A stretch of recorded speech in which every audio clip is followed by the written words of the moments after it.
بسم الله الرحمن الرحیم. بگذارین در قدم نخست ما تبریک بگویم. تبریک بگویم به تک تک شما، تبریک بگویم به تک تک ملت ما، تبریک بگویم به او پدر و مادر نازنینی که چنین یک فرزند قهرمانی را تربیت کرده.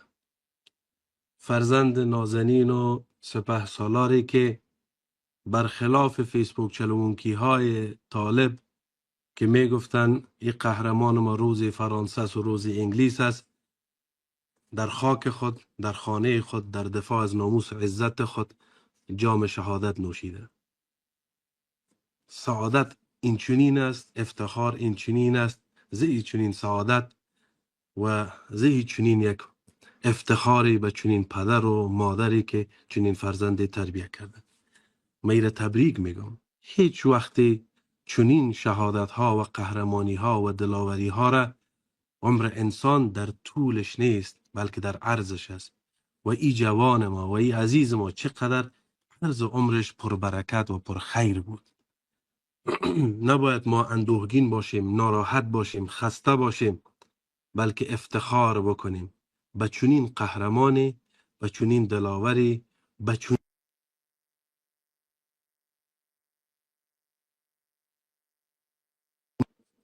صدای مرا دارین؟ بله بله امیر صاحب. به چنین یک فردی باید افتخار بکنیم و روحش از بارگاه حضرت حق دعا بکنیم که با شهدا، با قهرمان ملی و با همه همسنگران عزیزش که قبل از این رفته بودن انشاءالله محشور بگردانه و به خانواده معززشان صبر جمیل استدعا دارم. و از اینجا به نمایندگی از جمع شما پیام مهمیسته که نه خانواده معززشان و نه برادرها و همسنگرانشان انشاءالله با حضور چنین جمعی، با حضور همه ما تنها نمیمانند. خواهرها و برادرای عزیز، مزو پیام های زیبایی که برادران ما دادن، او اشکی که خواهران ما ریختن، همه را با تمام وجود شنیدم و حس کردم. واقعا دردناک است و ضایعه بی نهایت بزرگ و غیر قابل جبران است.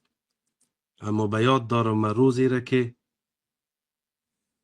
یک حادثه بی نهایت تلخ مثل شهادت قهرمان ملی اتفاق افتاد و مخصوصا نمو روزی را که گوی محشر دوباره به پا شده و در پنشیر از بالا تا پایینش قطار سوگواران می دیدم که آمده روان است. و در این قطار بسیار برام جالب بود که کودک و پیر و جوان همگی می گریستین و اشک می ریختن. و در دل این سوگواری بود که یک عزم دوباره هم بسته شد نسبت به ای که ما تا انتقام خون ای عزیز ما را، ای قهرمان ما را نگیریم، نمیگذاریم. و چه بسا پیام امو مردم و ارادهشان و نیتشان خداوند او را انرژی کرد و یک قوت ساخت و او خون آمد ای لشکر سیاه را شکست. صحبت‌های زیبایی را برادر نهایت گرامی عزیزم جناب وکیل سواری نژاد انجام دادند که خدمتشان سلام دارم.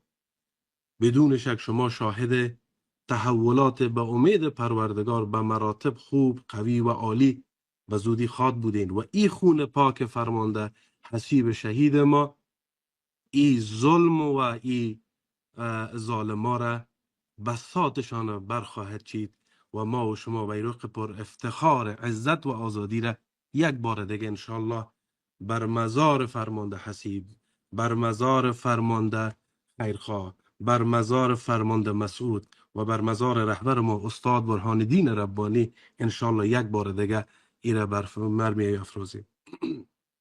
و وعده پروردگار است کسایی که به تعهد خود با خدای خود وفا کنند، خداوند به تعهدش وفا میکنه و اونا را پیروز میگردانه. و چی چیزی بالاتر، چی چیزی بالاتر از این که با خون خود ما این تعهد خود نشان میدیم. و برادر ما، عزیز ما، نور چشم ما چنین حاضر میشه خود را فدای ملت و مردم و سرزمینش بکنه. پس از این لحاظ خواهرها و برادرای عزیز من، وقت ناراحتی و اشک ریختن و جگرخونی نیست. وقت عزم و اراده و استادگی و مقاومت است. طالب میره میخواد. طالب میخواد که بی روحیه شویم، طالب میخواد که بی انگیزه شویم، طالب میخواد نشان بده که ببینین هر کار بکنین ما موفق هستیم و ایره بدانین که در یک حرکت بزدلانه و در یک برنامه ریزی بزدلانه فرمانده ما را شهید کردند، وگرنه تاب و توان مقابله و مقاومت در مقابل چنین فرمانده ما را اینا نداشتن. همون قسمی که دمی 5 سال شما شاهدش بوده. به او خاطر با امید پروردگار با خون چنین شیر ما و خون چنین قهرمانای ما صدها قهرمان دیگه به خاطر خونخواهیشون خواهند ایستاد و بار دیگه ما و شما گم شدن این لشکر تاریک و سیاه را شاهد خود بودیم. و تازه درخت مقاومت و درخت استادگی اجازه داره آب میخوره با خون چنین شهید و چنین عزیزای ما. به این لحاظ یک بار دیگه من مراتب تبریکی خدا و تسلیت خدا به خاطر شهادت ای فرزند دلیر و فرزند یک دانه سرزمین ما و تک تک شما نگه تسلیت میگم. در عین حال ای وعده را می سپاریم که با خون ای وفادار بمانیم، بر راهی شهید ما وفادار بمانیم و تا لحظه ای که زنده استیم و خدا چنین تقدیری را و چنین سرنوشتی را در تقدیر ما و شما انشاءالله نشته میکنه، ما راهش بدون کم کاست انشاءالله ادامه بدیم. خسته نمیشیم، ناامید نمیشیم که خدا همیشه حامی کسایی است که به او تکیه میکنن. همون قسمی که وقتی که محمد مصطفی صلی الله علیه و آله و سلم وفات میکنه حضرت ابوبکر باور نمیکنه و عده باور نمیکنن، اما حضرت عمر رضی الله عنه استاد میشه میگه بله محمد وفات کرده اما خدای محمد زنده است.